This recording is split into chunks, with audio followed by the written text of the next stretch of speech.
So all of the details that we saw about the updates for Diablo 4, they looked really good, right? Well, this guy, Darth Microtransactions, he's a big creator in the space for Diablo and ARPGs in general. He plays a lot of PoE, plays a lot of Diablo, plays a lot of, all these kinds of games. And he's actually played it. He's actually played it. So we will check it out. I did miss. Yeah. Let's see. Okay, so a bunch of people have asked me about the rework for the PTR, the Yes, itemization let's see changes, it. etc. And sort of, Oh, is let it me. enough? Is Diablo 4 Are great we now? Is saved? it a 10 out of 10 and all these types of questions? And so I'm going Yes. to kind of break down my feeling on what I actually think about this. Now, in the previous video, I Oh, he talked doesn't have about and captions. showed what the changes Oh. Uh-oh. what the changes actually Okay, are and that's give fine. you a brief 2 minute synopsis if it was a thumb up or thumb down. Okay. But for me, it really feels like this. It feels like the game has launched now in a state with the PTR where it feels like a 1.0 or the game is effectively out of beta. Things like the minions, for instance. Up until this point, guys, Diablo 4 didn't come out last year. What do you mean? No, Diablo 4 had their beta for the entire last year. We're finally at the 1.0 stage. Nice. I make you how you doing? Good to see you. Welcome to the stream. Welcome to the Koi Crew. Mage, how you doing, buddy? Welcome. Thank you for hopping on in, all of you. We're discussing the changes for Diablo 4. Hope you guys are having a great night. Happy Monday. But yeah, as I was saying, apparently the changes. This is good news. The changes are good. So this is a very, very good thing for Diablo 4. However, this kind of just shows, yeah, all these changes should have been at launch of Diablo 4. And the fact that it's been so long without these changes and everything, oh my god, it's like we've been playing a very long beta for a $70 game. Actually, most people played $90 or $100, considering they got the early access. Oh my god, man, holy shit! All right, let's see the details on how this is good. Let's see how the details are good. Let's see it. Actually now do something. You just take a look at this. The minions inherit all of your stats, so now they actually DPS like crazy, and they're just significantly better. Even if I don't help them at all, just significantly more aggressive and better than they used to be. This is great. Prior to any of these changes, and that is significant. So the for minions anyone are that better. actually Minion likes builds the are summoner actually style active of now. gameplay. But this is just one such example of times that I would go into Diablo 4 before and be unimpressed or uninspired with some of the gameplay that I had experienced. Okay. Necromancer minions being one of these common things Let's we've see seen since the beginning of the game. Yep. And so that theme of, oh, I didn't like it what it was before, and now it is what it should have been, seems to be a common reoccurring With theme all the for stuff, me. with Another example of this would itemization, be the everything. Helltides. The Helltides now basically have what I would consider probably the highest density in the game once you get this threat meter going. They've taken a lot of the mechanics from the other seasons and thrown them into here. But just the so like they took season two's blood tide stuff, they put it into the hell tides now, or they're going to be. They did a little update where they added a threat meter. The threat meter is talking about, just to give you guys a heads up, is as you kill monsters and demons and stuff in this area, in the Helltide area, it raises up a threat meter as you do events and stuff as well. And when you do that, after the threat meter fills up, you just get deluged with hundreds of monsters coming after you. So now it's that it just made the Helltides fun, and it made the Helltides actually worth doing. So yeah. Amount of mobs themselves, like the actual, like I say, the density of the mobs feels like now what you would think a blood tide actually should have been. Just a whole bunch of minions overrunning an area. The XP is good, the farming's good. It's better, way Melancholy, better. you're completely right. I talked about this yesterday when we did the really large deep dive. I actually missed you there. It would have been great to have you there. Definitely look out for that video, which should be coming up soon.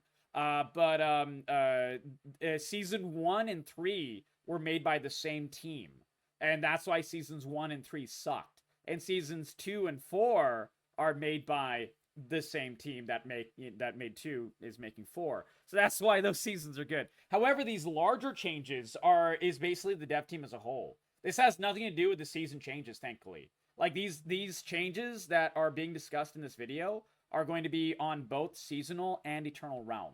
So it's just like actual sweeping changes for the entire game, which is why I'm covering it. If it was just seasonal changes, I probably wouldn't even bother covering it, because like really at its core, who gives a fuck about the seasons? Like I really don't. Like I liked season 2. I hated season 1. I was ambivalent about season 3.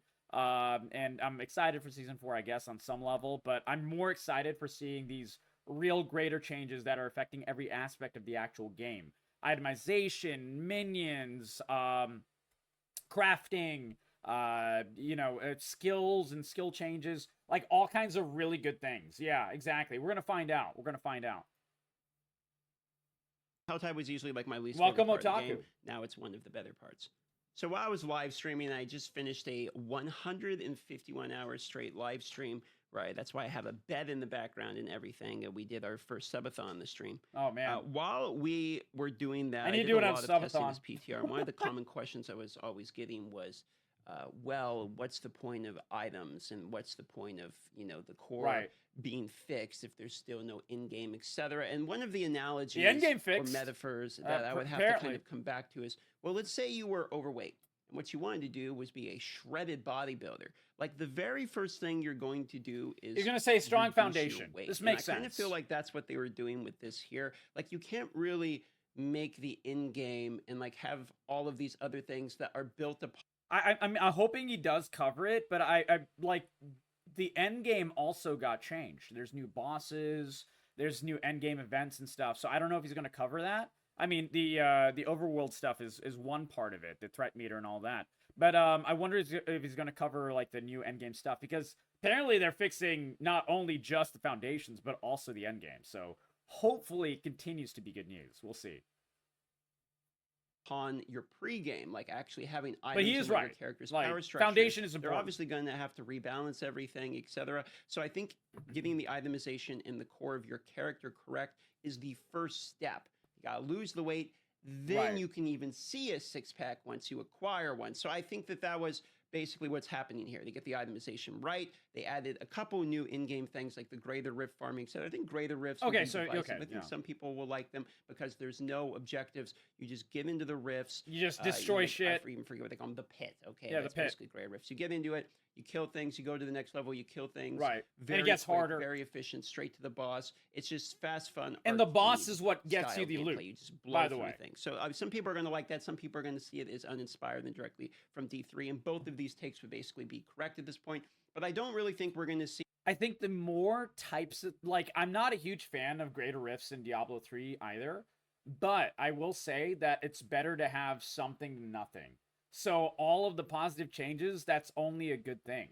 So if we have, extra events in the form of greater rifts, essentially, and if we have a better overworld, and if we have more bosses, like, all of these things compound on each other. Like, I don't want greater rifts to be the new end-all and be-all event. Like, that would just take us back to Diablo 3. And why are we paying for Diablo 4 if it's just going to be a regressive game, right? No, we want more things to be good. So I'm more looking at it. Yeah, exactly. It's a good option. Yeah. More options is a good thing. I completely agree.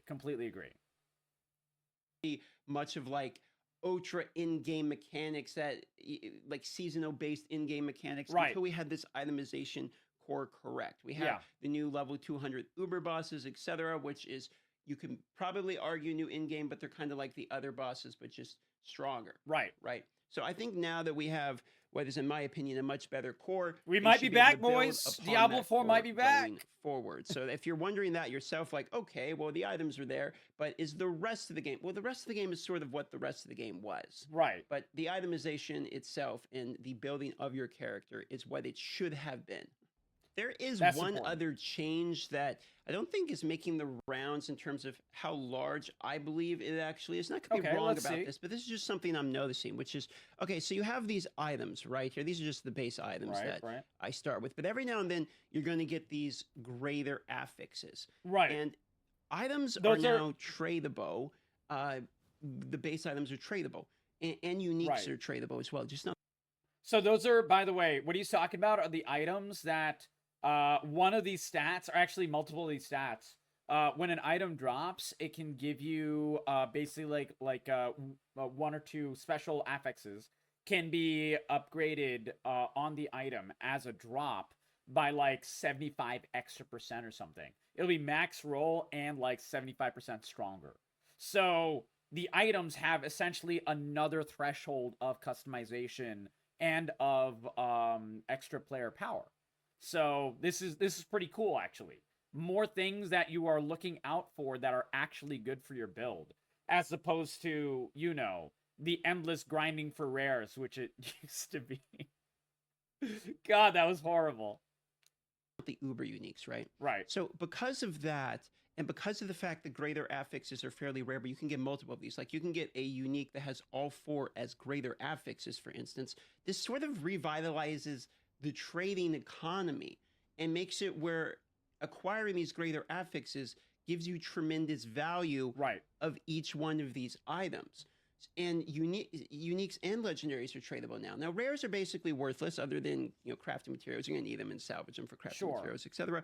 But the legendary and uniques now will probably have an economy based around them, and because of the way that there's now these uber bosses like level 200 ones, Yeah, some more discussion. and Yeah, the materials are probably even more important for that regard, because as you kill the new ubers, you're getting the resplendent sparks from killing them that will also give you the ability to craft an uber unique, and which is Minto. non-tradable.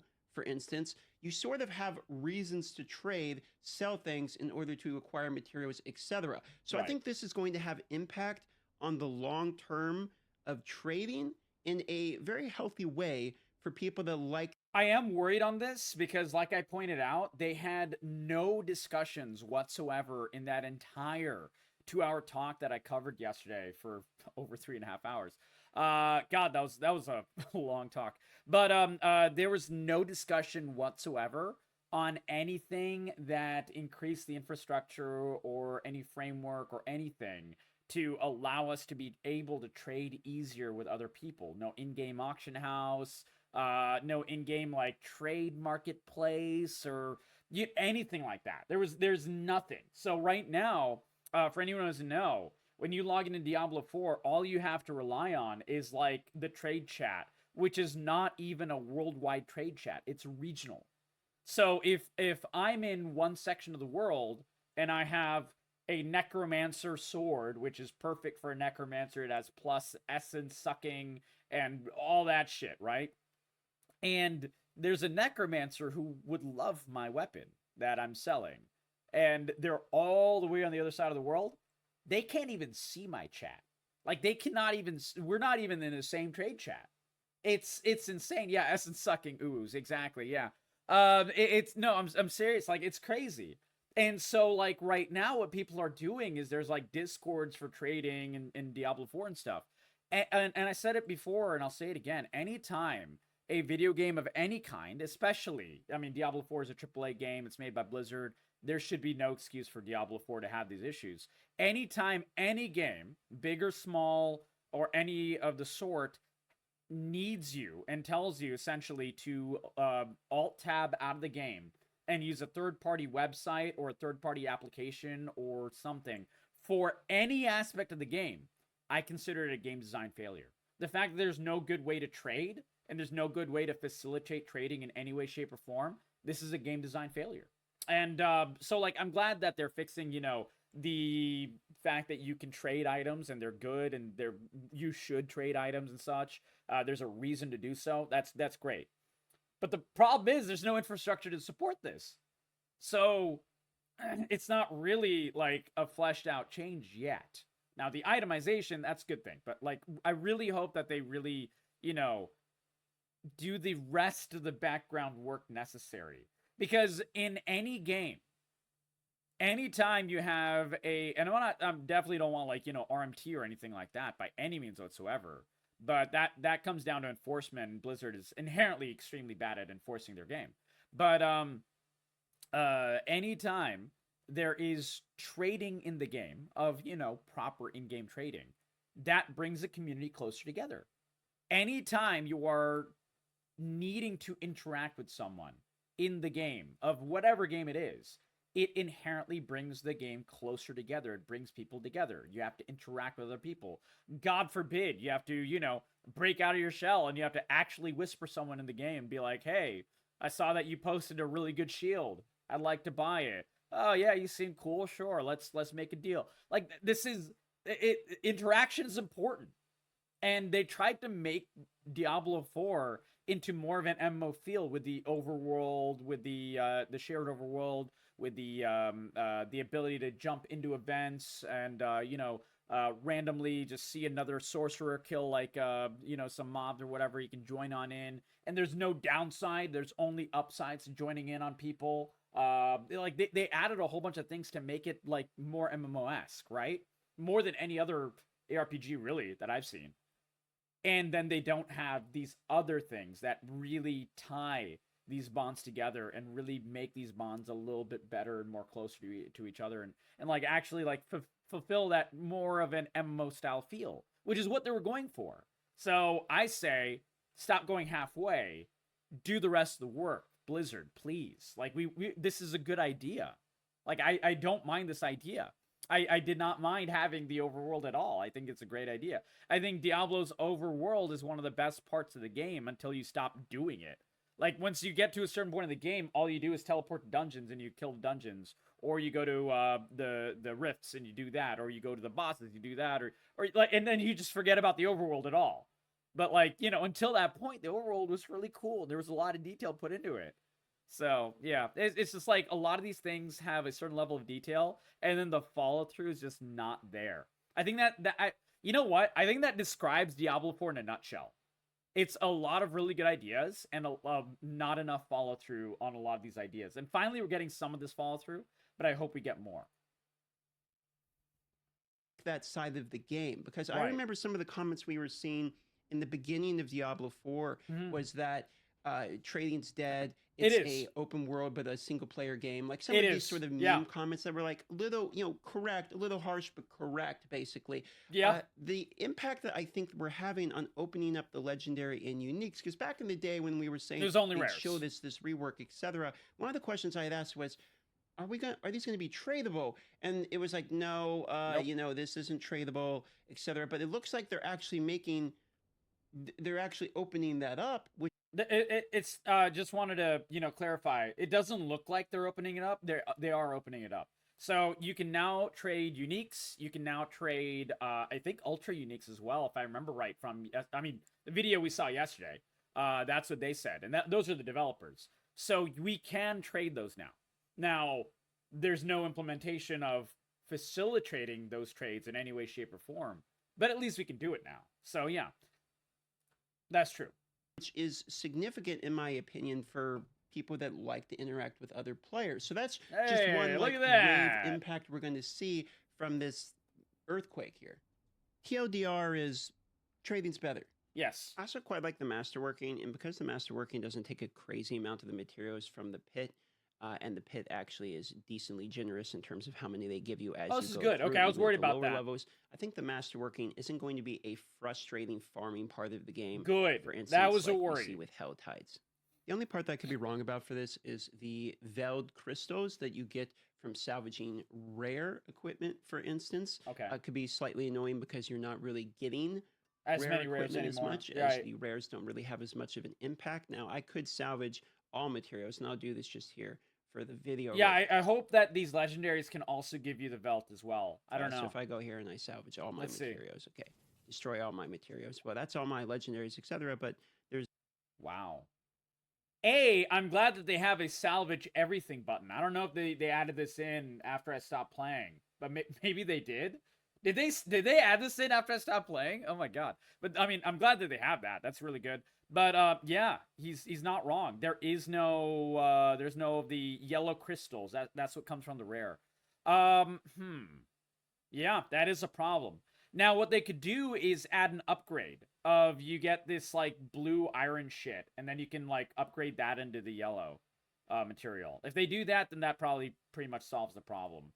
no veiled crystals, but when you actually look at veiled crystals in order to farm them, it says from rare or better equipment. So, you know, getting The vouchers or seem to better be is on fairly there. It rare. might be a bug. So there's still a use for rare items, even if it's just for salvage material to buff up your legendary items. Right. Now, if I was forced to have a complaint still about the game, I would say that I don't necessarily enjoy farming the boss materials. However, Right. that being said, if I think their goal is, no, we want you to farm these boss I just didn't do materials, it they just after are a trying while. to make it their job to make sure it's more enjoyable to acquire the Welcome, materials Adol. in order to actually farm the bosses. This is why I'm noticing you kill goblins, etc. You're getting Livian Steel. On the occasion, you'll kill like an elite mob and you'll drop a boss material, etc. I'm noticing like the world bosses, you know, Okay, gain good. Distilled Fear, Exquisite Blood, all these things. So it does factually seem like I'm getting more of the boss materials. This is very and during good. the leveling process, I'm sure I can start acquiring some of these as I pursue to level 100, so that by the time I'm at level 100. Unironically, Yellow Ribbon, one of the reasons I mean, this guy gives good information, which is why I'm watching him and, you know, displaying his stuff and, you know, reacting to it for you guys. He gives good information and he specializes in games like Diablo 2 and stuff. And he's obviously extremely nerdy and everything, right? He's a real one. He's been playing RPGs since like Diablo 1. So he's one of those. But he only really blew up after Diablo 4 came out, which is nice. It's good to see a good creator make it. But the other reason that I watch him, Yellow Ribbon, is my friend Tui. He's an IRL friend of mine. He looks very similar to this guy, like incredibly similar. Long hair, beanie hat, like the entire, like, you know, thin, pasty a little bit, not in a bad way, but you know, it like this guy reminds me of Tui so much, and I'm just like, yeah, I just gotta watch this guy, you know, because it reminds me of Buddy. And yeah, I'm a big old softy. Yellow Ribbon, welcome. We missed you. It's good to see you. I probably have enough for maybe like one boss rotation with a couple of these bosses, etc. Right. Plus, with trade, maybe being a little bit more revitalized in the economy. I wonder if we can trade give us the more trade of a focus material on that the for boss trade material. as well as interacting with other players, so you can get in those rotations for those boss farms, etc. You have one set, you get 3 other people who have the one set. Now you can kill the boss 4 times. For instance. I think we're going to see a lot more of the. He's saying do bosses in groups. So if I have material for boss A, you have material for boss B, we can both do boss A and B. Okay, yeah, that makes sense. That makes sense. Types of players who just farmed it themselves, now interacting with more players as there is more of a reason to, both through trade, they'll get used to that, and then start doing it with boss farming groups, etc. Right. Overall, give reasons I'm to be with pretty people. positive about what I've seen from the PTR. I said this in the previous video. I like it quite a lot. My impression of it is, this is basically what the launch of the game should have probably been. We're out of beta, guys. We're finally out of Diablo 4 beta. We'll have to see how the Season 4 mechanics, etc., interact with it. I wonder if they have a lot more planned for Season 4, or if the stuff on PTR we're seeing is basically the entirety of Season 4. I don't know. I don't know if any of us really know at this point. So I'm curious to see. It only took a year. More things planned to add on to this. As I do feel like the base of the game is much more solid at this point. And if you are someone who's a summoner style, the one to play Necromancer with minions, and you're like, why is the Necromancer like a caster base, like a this is actually also buff to Druid. Because one of the weakest parts of Druid, and my god, I put the wrong freeze frame on, poor guy, was that all of the summoning for Druid was like borderline absolutely fucking useless. Like the dog build was terrible. Like like so many of the Druid abilities, like the entire summoning tree for Druid was just, there was no reason to do it. You were actively hampering yourself. It was so sad. There was like one unique where with the werewolf, you make your dogs into werewolves and they follow you around and you're a pack of werewolves together. And like that was the only one that was like remotely even decent, but even that wasn't great. And yeah, it was kind of just like a waste of ability. You're better off not going in ability almost. Saving those points for like passives or whatever. So this is a buff because now the wolves will be stronger. They inherit all your base stats. The little shadow thingy is stronger. Nice, Yellow Ribbon. Hell yeah. I wish I could play it. This computer can't handle Baldur's Gate 3. We're still suffering. You know, Bone Spear and all that, and Blood Magic seems to be, you know, the crux of what people were using. Now the minions are actually like, this is good, pretty banging. Yeah. So I like that change as well. And I'm noticing I'm liking more of the changes, and they seem to be giving into allowing your characters to have some power behind them. I mean, I've seen Right. people doing like the double Dust Devil swing thing for Barbarian that's just covering the entire screen. The minion Necromancers are now strong. So they're giving. Wait, double swing is actually viable with the changes? That's shocking. That's crazy. What? Into that power fantasy a little bit with each of the characters, and I think that's a pretty good step in the right direction to use an old line.